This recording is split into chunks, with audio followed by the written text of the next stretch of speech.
toute l'actu sur Avignon avec Frédéric Plat. Bonjour à tous, un peu de douceur ce matin à Avignon où il fait moins froid que ces derniers jours, 4 degrés de relevé actuellement, les maxis cet après-midi iront jusqu'à 13 au meilleur. Toujours pas mal de soleil au programme mais également du Mistral, il va revenir d'ici la mi-journée et il soufflera fort. C'était la météo sur Énergie Avignon avec Center Fête, le spécialiste de la fête au Pontet. Écoutez la radio, c'est bien, téléphoner, c'est un peu moins bien. Il y a des choses à ne pas faire au volant et plusieurs centaines de Vauclusiens viennent d'en faire l'amère expérience cette semaine. Depuis plusieurs jours, les contrôles routiers sont renforcés sur les routes du 84. Principal objet de ces contrôles, le téléphone portable. Si vous vous faites coincer, vous perdez 3 points sur votre permis de conduire et devez verser 135 € d'amende. On est à 93 jours de l'élection présidentielle. L'occasion de s'intéresser à la mobilisation électorale dans la région. Et ça tombe bien, les étudiants de 3e année AES Sciences Politiques de l'Université d'Avignon présentent cet après-midi leurs travaux sur les diverses formations locales en pré-campagne présidentielle.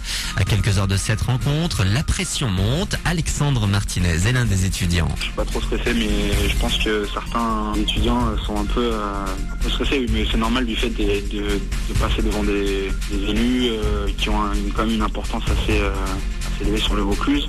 Moi je voudrais vraiment voir le ressenti des élus par rapport aux enquêtes que nous on a réalisées, par rapport aux résultats qu'on a réalisés, si nos enquêtes correspondent avec leur ressentiment et la réalité des faits. Et de leur rapport interroge entre autres sur la volonté du MoDem de vouloir être représenté au niveau local et ne penser qu'aux élections présidentielles.